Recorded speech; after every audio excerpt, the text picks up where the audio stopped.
The Holy Spirit.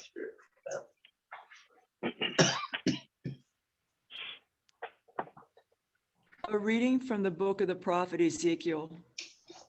The angel brought me, Ezekiel, back to the entrance of the temple of the Lord, and I saw water flowing out from beneath the threshold of the temple toward the east, for the facade of the temple was toward the east. The water flowed down from the right side of the temple, south of the altar. He led me outside by the north gate and around to the outer gate facing the east, where I saw water trickling from the right side. Then when he had walked off to the east with a measuring cord in his hand, he measured off 1,000 cubits and had me wade through the water, which was ankle deep. He measured off another 1,000 and once more had me wade through the water, which was now knee deep. Again, he measured off 1,000 and had me wade. The water was up to my waist. Once more, he measured off 1,000, but there was now risen so high, it had become a river that could not be crossed except by swimming. He asked me, "Have you seen this, Son of Man?" Then he brought me to the bank of the river, where he had me sit. Along the bank of the river, I saw very many trees on both sides. He said to me, "The water flows into the eastern district down upon the Arabah and empties into the sea, the salt waters, which it makes fresh. Wherever the river flows, every sort of living creature that can multiply shall live, and there shall be abundant fish. For wherever this water comes, the sea shall be made fresh. Along both banks of the river, fruit trees of every kind shall grow. Their leaves shall not fade, nor their fruit fall. Every month they shall bear fresh fruit, for they shall be watered by the flow from the sanctuary. Their fruit shall serve for food, and their leaves for medicine." The word of the Lord. Thanks be to God. Thanks be to God. Today's responsorial psalm is "The Lord of hosts is with us. Our stronghold is the God of Jacob." The Lord of hosts is with us. Our stronghold is the God of Jacob. God is our refuge and our strength, an ever-present help in distress. Therefore we fear not, though the earth be shaken and the mountains plunge into the depths of the sea. The Lord of hosts is with us. Our stronghold is the God of Jacob. There is a stream whose runlets gladden the city of God and the holy dwelling of the Most High. God is in its midst. It shall not be disturbed. God will help it at the break of dawn. The Lord of hosts is with us. Our stronghold is the God of Jacob. The Lord of hosts is with us. Our stronghold is the God of Jacob. Come, behold the deeds of the Lord, the astounding things he has wrought on earth. The Lord of hosts is with us. Our stronghold is the God of Jacob. A clean heart create for me, O God. Give me back the joy of your salvation. A reading from the Holy Gospel according to John. Glory to you, Glory to you, Lord. There was a feast of the Jews, and Jesus went up to Jerusalem.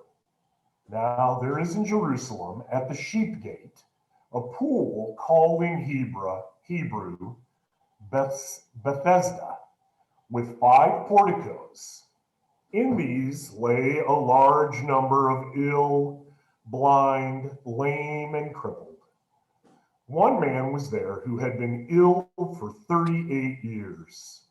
When Jesus saw him lying there and knew that he had been ill for a long time, he said to him, "Do you want to be well?"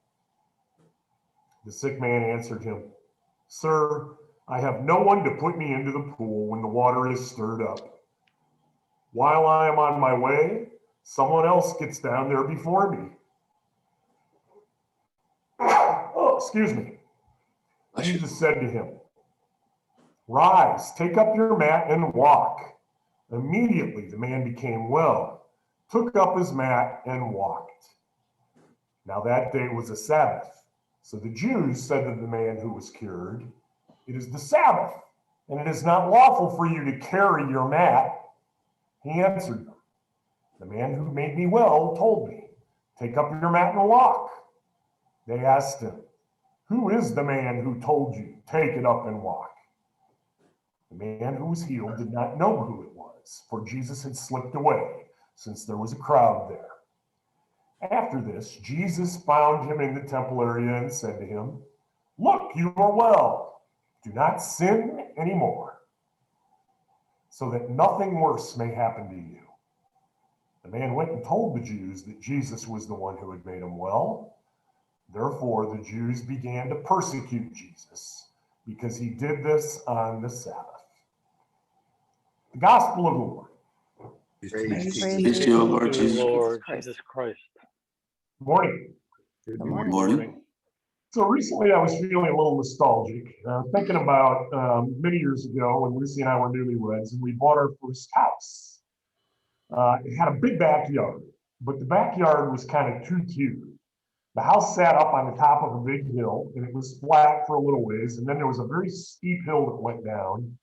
I had a 43-step wooden stairway put on that hill so we could access the back part of the backyard, which at the time was woods. It was all overgrown when we moved in with vines and wild rose bushes, dead trees. It took me a couple, 3 years to clear it before we could use it. And after clearing it, I had a huge brush burn. I didn't know what to do with it. So I went out and I bought a big honking chipper shredder. This thing was a beast. It must have weighed 250, 300 pounds. So I sat down and I put it together and I read the directions. And it gave all the safety advice about, making sure that you wear long sleeves and long pants and eye protection. And finally, one midsummer morning, I got down to chipping and mulching all the way the wood pile. And I learned very quickly that this machine was very powerful. It threw up a ton of dust, and the torque that it generated on the branches when you put them in made it a little hard to control. It took a little bit of oomph. But as the day wore on, it started to get pretty hot. I was in the zone, man. I was cooking. I had a huge pile of mulch going. I was soaked with sweat, covered with dust, but I was making progress. I was really cranking through this pile of brush. And then I started to feel not so good. I started to get a little lightheaded, then a little nauseated, and eventually I got a really bad headache. And somewhere in the middle of the afternoon, I realized I hadn't taken a break all day. And I was tired, but even more so, I realized I was actually dehydrated.